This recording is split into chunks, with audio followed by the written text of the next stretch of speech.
What's up, Diabetes family, and welcome back to another edition of Diabetes Kitchen. Today we're going to make this nice chickpea kale quinoa salad. But first we are going to, you already guessed it, we're going to get our 2 cans of chickpeas. Now, I did a video on how to rehydrate chickpeas, but since we're in a rush, we're in a bind, and a lot of you don't really have time to do all this stuff, we're just messing with the cans today. So first things first, we're going to strain and rinse our chickpeas. It's best to get like a nice little strainer. You can pick these up at Target or you can get them on Amazon. I'll leave a link below where you can get it. But I like to put both cans inside the strainer, take it over to the sink, wash it really good, take all of the excess stuff that was in the can out. And then we're going to add it to a bowl. Could be just a regular cooking bowl, glass bowl, whatever bowl that you have, but just add it to a bowl so we can start adding our seasoning in.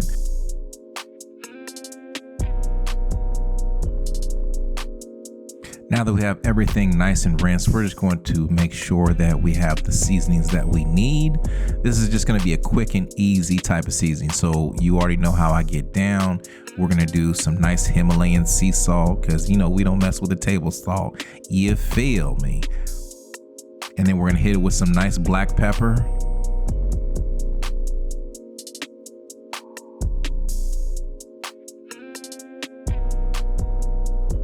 And then we're going to be really generous when it comes to the garlic powder. I love garlic powder, but if you have like fresh garlic, I would add that to there because there's nothing better than fresh garlic. And then we're going to hit it with our chili powder as well. The good thing about this recipe, it is very versatile and you can use whatever seasoning that tickles your fancy, but I chose these 4 seasoning. And then I'm going to get everything nice and mixed and make sure everything is nicely infused inside the bowl, just like that there.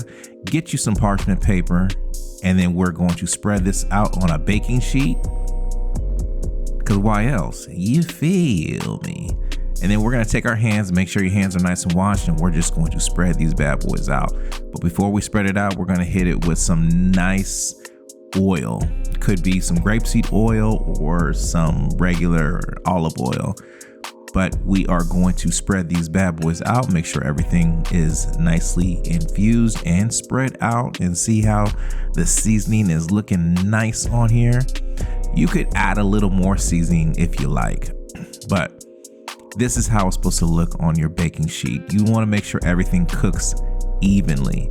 Now we're going to put this in the oven for 350 and cook for 25 minutes.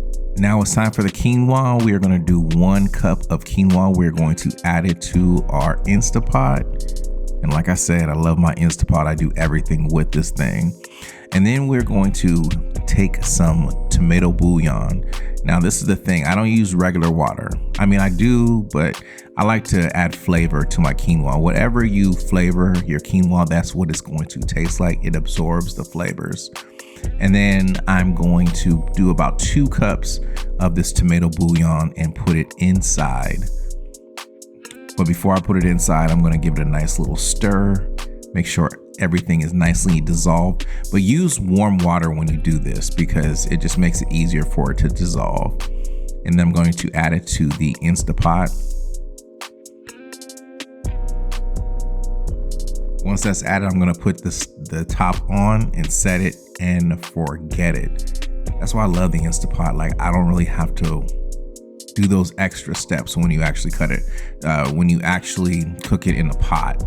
If you want instructions on how, if you don't have an Instapot and you just have a regular pot, leave something in the comments. Let me know if you want instructions on how to cook it in the pot.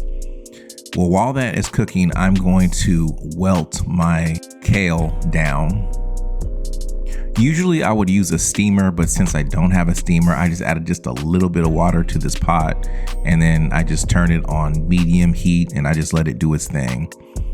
Now, while that is doing its thing, my chickpeas are now out of the oven and they are looking nice and golden brown, just how I like it.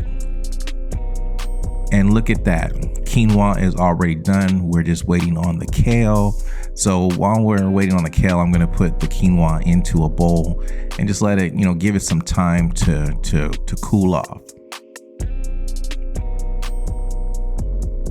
Now, the good thing about this recipe is you can eat it cold or you can eat it hot.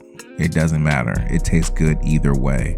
And that's how I like it. This is a recipe for those that are in a rush and, really don't have time to really do what they need to do during the day. So this is an easy, flavorful recipe. And I'm gonna add my quinoas into the bowl and I'm going to mix everything around. Make sure everything is nicely infused. And this is a flavorful bowl, ladies and gentlemen.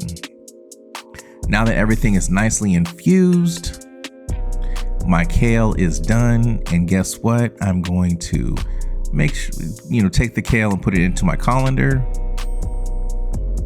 Make sure when you do this, make sure you have something that's going to catch the water because, water will get all over the place. But once I have my kale done, I'm going to put it in the bowl as well. And I'm going to give this a nice mix.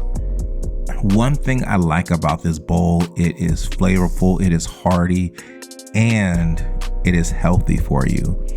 And it's something that you can grab and go. And you can put this in your meal prep containers and eat this through the week, you know what I mean, and not get tired of it.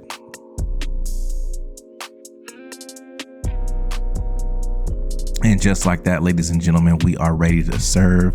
That just looks beautiful to me. I just couldn't wait to divulge this bowl. But, before we do that, we got to make sure the presentation is everything. You feel me? So you know how your boy gets down. We got to make sure we doll our plates up nice. But before we doll our plates up nice, we got to get a nice bowl to plate it with. So invest in yourself, invest in your craft. You know what I'm saying? Because this is representation of you. So that's why I preach, make sure the presentation is everything. And I mean, ladies and gentlemen, this bowl is looking amazing. Yeah, I wish you guys were here. We could all enjoy this together.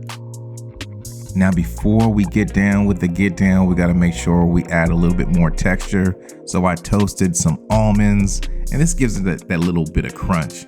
And oh yes, ladies and gentlemen, I am super excited. I am happy the way this bowl has turned out. But first, I want to thank each and every one of you guys for taking the time and watching my videos.